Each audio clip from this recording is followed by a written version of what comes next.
Long-term Ripley AF review. Here we go. This bike has been incredible, man. I cannot say enough good things about this. It is not perfect, but I think the good far outweigh the bad. And I still am going to make a few modifications, I think, for next season to just see if we can't change things up and get a slightly better performing bike. For the very first time this year, I decided to embark on a little bit more bicycle tourism. I did bike vacations. Every weekend, pretty much, I would go camping somewhere, I'd bring the bike. We have friends who live out in Squamish. We got to go visit them twice this summer. It was unbelievable to go and explore some of those trails. So I rode Squamish for probably a combined total of 10 days. I was in the Whistler Bike Park for a day. In addition to riding Squamish, I rode Mount Swansea. I rode down in Canmore a bunch. I got to ride Moose Mountain a little bit. I had zero issues with this bike, like zero. I mean, yeah, you're hitting some of the chunkier trails for sure. You notice it's only 120 mils of travel, but it can handle it. It can keep things controlled for you, and it helped me get my way down the hill, and I had a ton of fun doing it, and I did it pretty quick a lot of the time. For the record, let me just start by saying that I've really developed a taste for technical riding, and I was really impressed at how well this bike handled that kind of riding.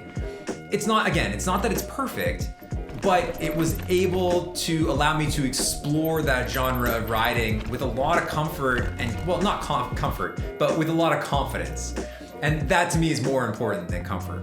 It's really energetic. You know, like again, you put power into it, it's gonna reward that power. I've really been enjoying playing with trials on it too, like doing back wheel hops. I've been trying to get my pedal crank to back wheel stuff happening. Just kind of very preliminary experiments about what trials are all about. But this bike actually handles it like beautifully, just fully open. I never like mess with my settings when I'm doing that kind of mucking about. It's been really, really fun.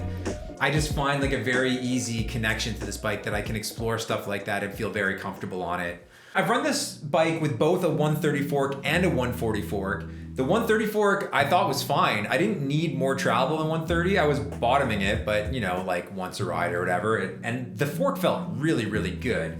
I did bump it up to 140. And the thing that I actually like most about increasing the fork travel is not even the slightly slacker head tube angle. It's just that little bit more bottom bracket clearance. It just means that I'm hitting my pedals a little bit less. I've done some tire swapping.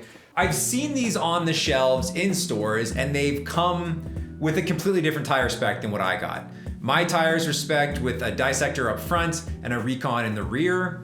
Great tires, perfect for my local trails. I've seen this stocked with the DHF up front and the dissector in the rear. And I know that a lot of that is just because there were so many supply chain issues this year that there's gonna be a bit of variability. I would have preferred that tire setup over the one that I got. But when I went out to Squamish, when I went to go ride some of the bigger mountains, it became more important to me to increase my grip on the front. So I'm one of those jackasses who's now running multiple tire brands. I've got a Bontrager up front and a Maxxis in the rear, just because I had a Bontrager from my last bike. I've actually loved this SE5. I've been so impressed by it. I'm running a 2.3 up front with a 2.4 in the back. I know, like sin upon sins. But now I'm thinking I actually would still buy an SE5, but just run a wider SE5 and just like keep this as my regular setup. I don't see a reason to stop running mismatched tires because I like how they run. They work for me really well. Say what you will, I get that it's a little blasphemous, but I'm out there to have fun, man. I'm not out there to impress you. It's not my game. When it comes to the 12-speed Dior shifting, I have been super impressed. You know, I think I'm gonna probably upgrade my shifter at some point. It would be nice to have an SLX where you can do a multiple drop shift instead of having to single click your way down. That's one of the things that I quite like about the Shimano stuff, and unfortunately you don't get it with the Dior, but it works. It just works really well. I did smash off the front brake lever by running into a tree, and fortunately I was able to actually replace that lever. The replacement that I was able to get for it was an XT lever, not a Dior level, which to my surprise really improved the modulation of the bike. Whether or not it's more imagined than real, I honestly don't know, but it does feel like I'm getting better performance out of it. Now the front brakes, I have issues with. The rear has been perfect. I don't see a reason to upgrade to a 4-pot on the rear. Most of the time, I'm finding myself letting go off the rear because I'm skidding too much on it. The front, however, that rotor overheats, we get glazing, we lose all of our braking power. Hole. It's probably just that they're overheating, getting a bit honky, not working very well after that. And there are 2 ways that we can resolve that. One is I'm gonna upgrade the rotor to an Ice Tech. That's gonna help things out. If I can ever get my hands on Shimano parts, we'll have to see how this goes. I may also increase the size of that rotor. And then I also, obviously, if you want to increase cooling, I could move to a finned, like a heat sink pad, which we'd be then talking about kind of getting into an SLX. I've actually been kind of impressed by the Dior 2-pot brakes. I think they've held up a lot better than I expected they would. I would like to put 4 pots on the front, but before I do that, I'm gonna upgrade the rotor first. The dropper's been really good. The only issue that I've had with the dropper, the lower cap here actually had backed off at one point. And the other issue is that I've had to service it twice now. And by service it, I just mean like getting some more slick honey in there and just making sure that it's lubricated and taking care of cleaning the seal, stuff like that. It hasn't required anything major, but I do notice the performance improvements when I do put a little bit of extra care into it. It can be a little slow to return. It pedals incredibly well, and climbing this thing is a joy. But when it comes to descending, it's a little bit of a different story. I can't help but bottom this shock out. I go through that 120 mil very quickly. I know there's a bit of a regressive leverage ratio, that the tune is very light. So to compensate for that, I had to put the largest volume reducer in it, which makes the ramp up a little bit aggressive, and I don't love the feel of it, but I understand the necessity of it given the nature of this bike. I ultimately ended up reaching out to Ibis, and one of their techs was really kind and got back to me and suggested that I just try increased pressure. I'm basically running 9 mil of sag. So running the increased air actually makes it great when you're descending. If you're charging hard, if you're pushing, it's super easy to still get it to move into the travel. Yeah, okay. So now I'm not bottoming it, but how does it feel? Well, you've got a whole bunch of extra air in there. It's running noticeably stiffer. You now are losing some of that suppleness off the top, and you're losing some of the traction that you would get on the climbs. I am left wondering if there's a better shock for the job.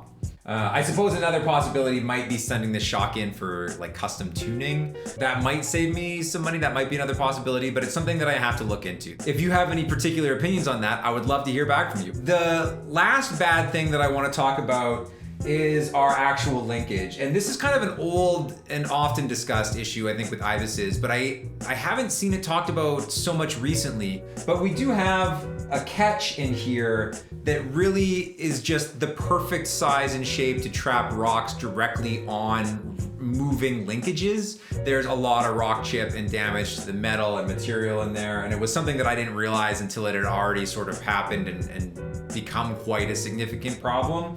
I think I'm just gonna use a milk jug and cut a little piece out to give me a flap that'll help deflect rocks and debris from getting in there, so that I don't have that issue where the suspension is compressing and just sandwiching rocks in between my seat tube and my linkages. So let's talk about how it actually rides. When we're talking about climbing, oh my God, this thing just wants to go. And it's a bike that will definitely reward your efforts. You stand up on the pedals and you mash, and it doesn't bob, it just goes along for the ride. I've been super happy to climb this. If you're in the Alberta area and you've ridden Moose Mountain, climbing Numa on this thing is just like a piece of cake. And it's a heavier bike. With my build, with a water bottle, this thing probably weighs in at about 36.5 pounds, something in that neighborhood. But it just manages these really grueling technical climbs that I've been super enjoying riding on this bike. It's playful, actually. It's more playful than I thought it was initially. This is just such an easy bike to hop on and go and feel right at home on. There was literally zero learning curve, and every time I come back to it after riding another bike, it just makes me appreciate how good it is.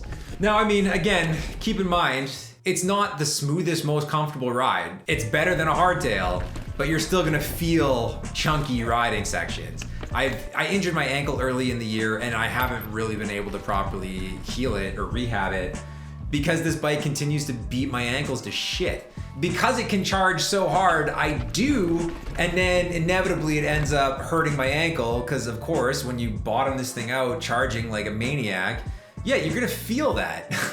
And so that's something that I've been trying to kind of come to terms with. The benefit of being able to just like haul ass uphill on this thing and go out for big long days, for me, far outweighs the risk of potentially aggravating a previously existing ankle injury. The stiffness of this frame being so much stiffer than my previous bike, it just allows me that much more control and precision. As much as it weighs a little bit more, that weight actually keeps it really stable while descending. On flow trails, on smooth trails, it's the perfect bike. On chunkier stuff, it's a little outgunned, but it'll still do it for you. The geo is way more important. One of the things that's a little bit harder to quantify is how fun is this bike. I love riding this bike. It puts a huge smile on my face, regardless of the terrain, regardless of whether it's outgunned. Oh, fuck yeah. Woo-hoo, woo-hoo. Dude. It's just really versatile. And yeah, I need to figure out this rear end, and I need to kind of dial in this front suspension a little bit more. I've probably put 2,000 kilometers on this bike this summer, and I've loved literally every single one of them. So it is a bike that makes me happy. Go buy this bike. If you've been thinking about it, if you've been on the fence about it, I will give you my full endorsement. And it's entirely possible that you won't agree with my take, but I would be surprised. I think you might feel similarly to how I felt early on with the bike, which was just that it's undergunned, and it is. But you grow to understand that that doesn't mean that it isn't still incredibly capable and couldn't be your do-it-all bike, you know? Especially if you live somewhere flat like I do. So this is gonna be my bike for the time being.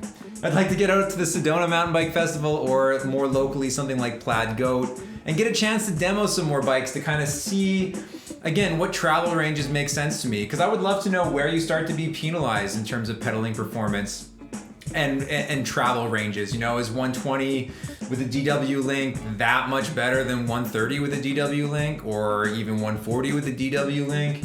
I would love to be able to explore those ideas a little bit more, and the only way that I'll be able to do that is by going to a festival like that to just demo a whole bunch of bikes.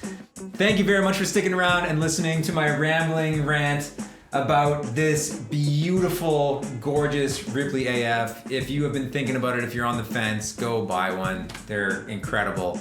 And I think, again, when I think about how much I spent on this bike, the value is unparalleled. Anyway, thanks again for sticking around, for watching. If you liked the review, make sure to give it a like. I'd love to hear your thoughts, maybe on my shock troubles in the comments. If you have some experience maybe upgrading some stuff like this or getting shocks tuned, I'd love to hear what your experiences were like. Yeah, and just in general, if somebody else out there is riding this bike, I'd love to hear, you know, how this bike makes you feel. Let me know what's going on. But thanks again. We'll see you next time. Cheers.